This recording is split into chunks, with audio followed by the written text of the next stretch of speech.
안녕하세요, 생크림 언니입니다. 오늘은 제 구독자 중에 한 분께서 어떤 사건에 대해서 같이 얘기해보고 싶다고 댓글을 남기셨거든요. 그래서 그 사건에 대해서 막 신문도 찾아보고 혹시 판결문을 얻을 수 있는지 해서 판결문도 찾아봤는데 판결문은 너무 오래된 사건이어가지고 못 찾았고 여러 군데에서 이제 자료를 찾다가 다 말이 다르더라고요. 이쪽 신문에서 말이 다르고 이쪽 신문에서 말이 다르고. 근데 일단 믿을 건 나무위키에서 본 걸로 제가 추리를 해보고 말씀을 드리려고 영상을 켰어요. 사건에 대해서 먼저 말씀을 드리자면 종암동 여관 살인 사건이에요. 1968년 5월 25일 서울특별시 종암동의 조용한 골목에 위치한 달성 여관에서 끔찍한 살인 사건이 발생해요. 여관의 방 안에서 젊은 여인의 시신이 발견되었는데 그녀는 양말로 목이 졸린 채 숨진 상태였고요. 피해자의 신원은 하월곡동에 거주하는 신모 씨의 아내 24세의 조 씨로 밝혀졌어요. 그런데 돌아가신 모습이 꽤나 충격적이었대요.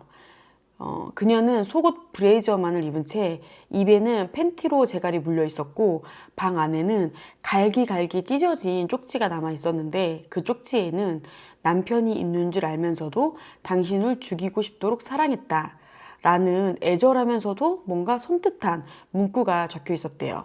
그리고 한선우라는 이름이 서명이 돼 있었대요.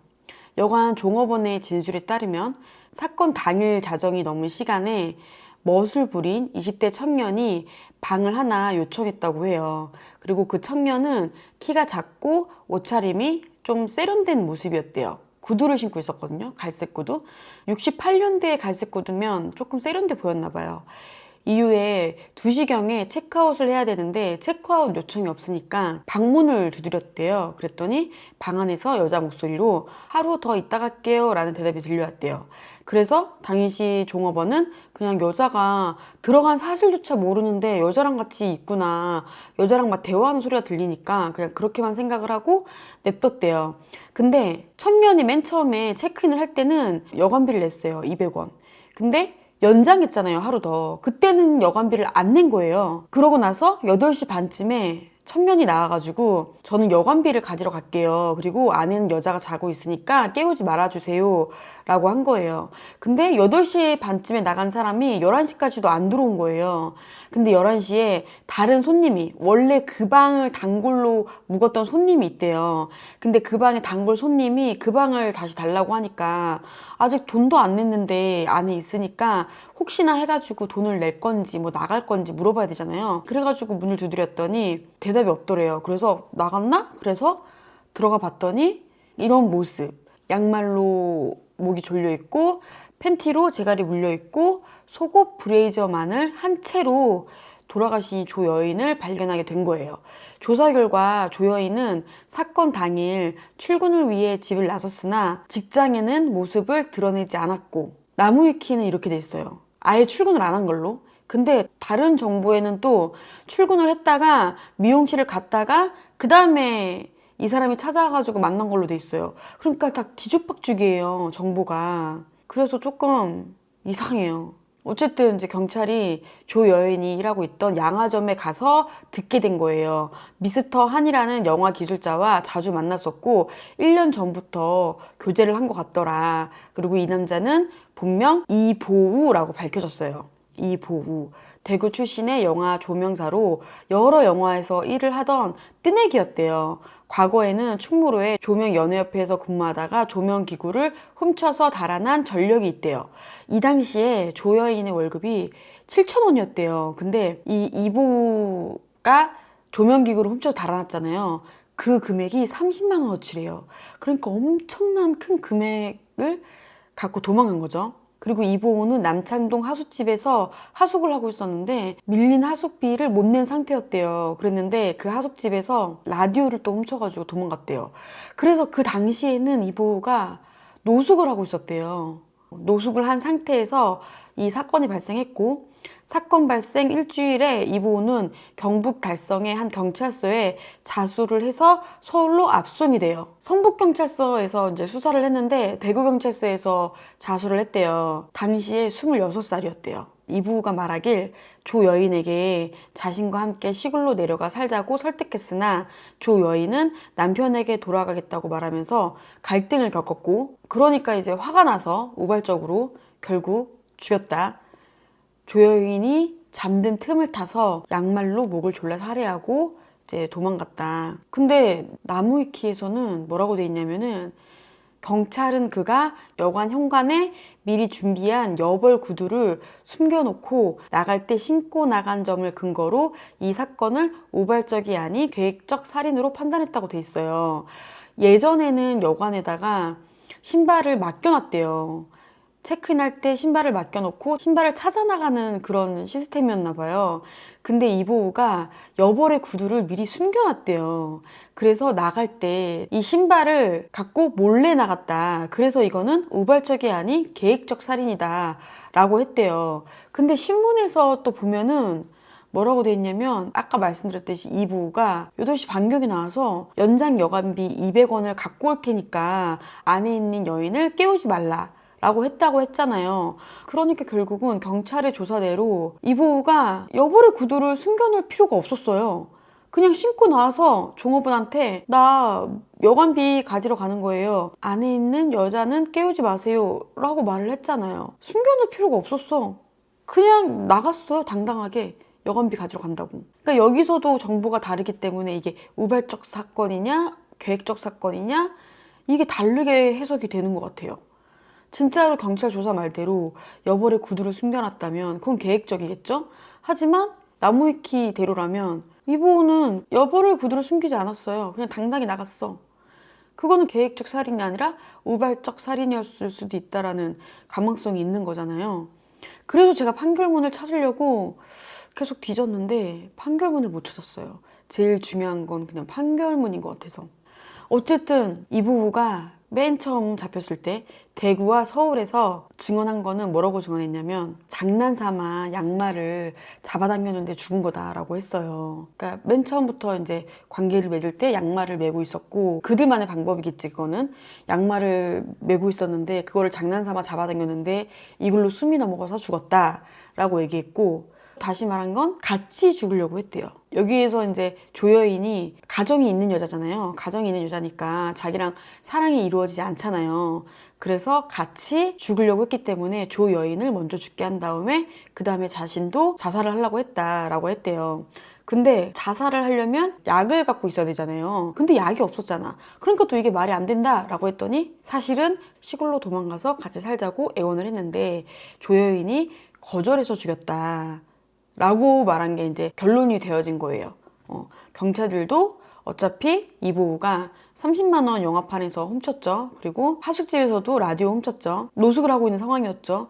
그러니까 이제 시골로 도망을 갈 생각이었는데 이 여자랑 조 여인과 같이 갈 생각이었다. 전후 사정상 맞는구나. 그렇게 해서 조사 결과 이렇게 드러났다라고 발표를 한 것 같아요. 근데 정보를 찾아보니까 조 여인에 대해서 알게 됐는데, 조여인은 15살 때부터 도동, 종로 3가, 경기도 운천 막 이런 데서 창녀 생활을 했었대요.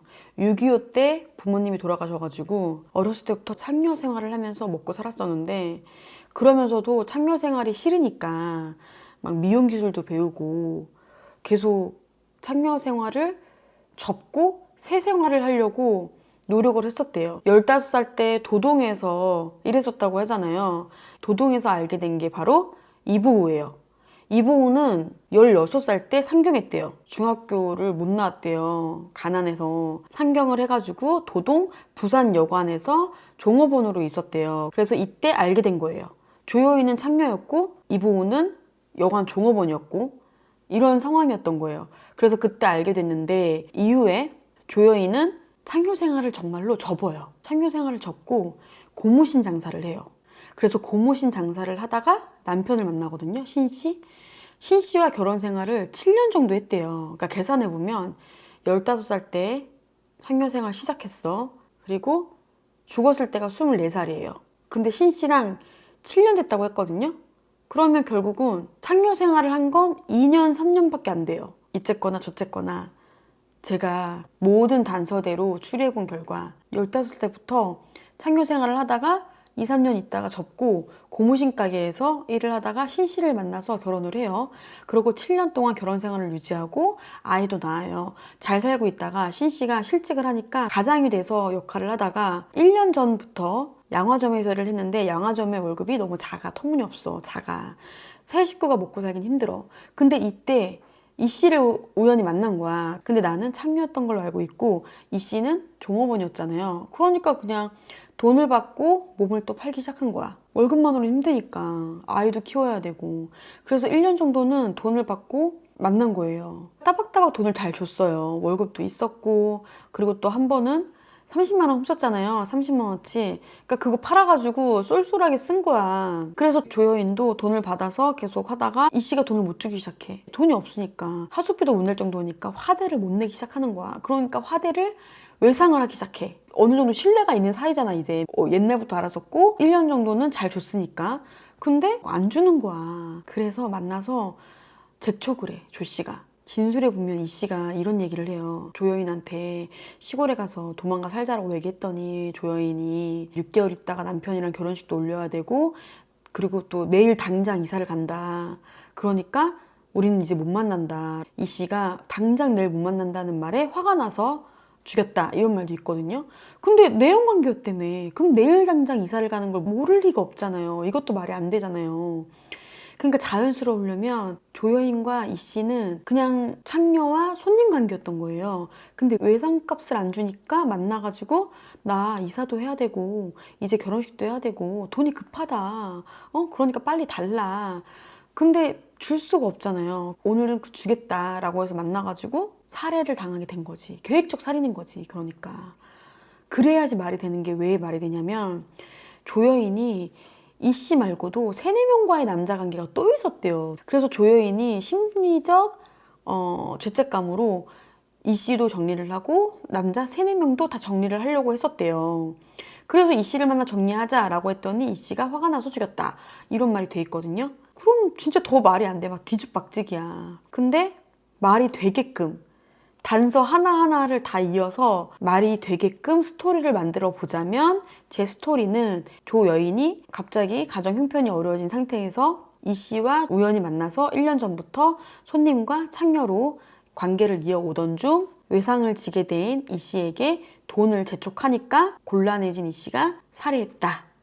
이게 맞는 것 같아요.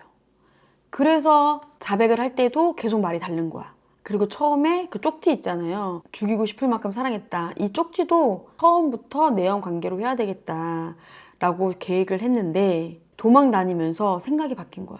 원래 진술이 계속 바뀌더라고요. 범인들을 보면. 범인들은 진술이 그렇게 안 중요해. 그냥 진실 하나만 감추면 돼.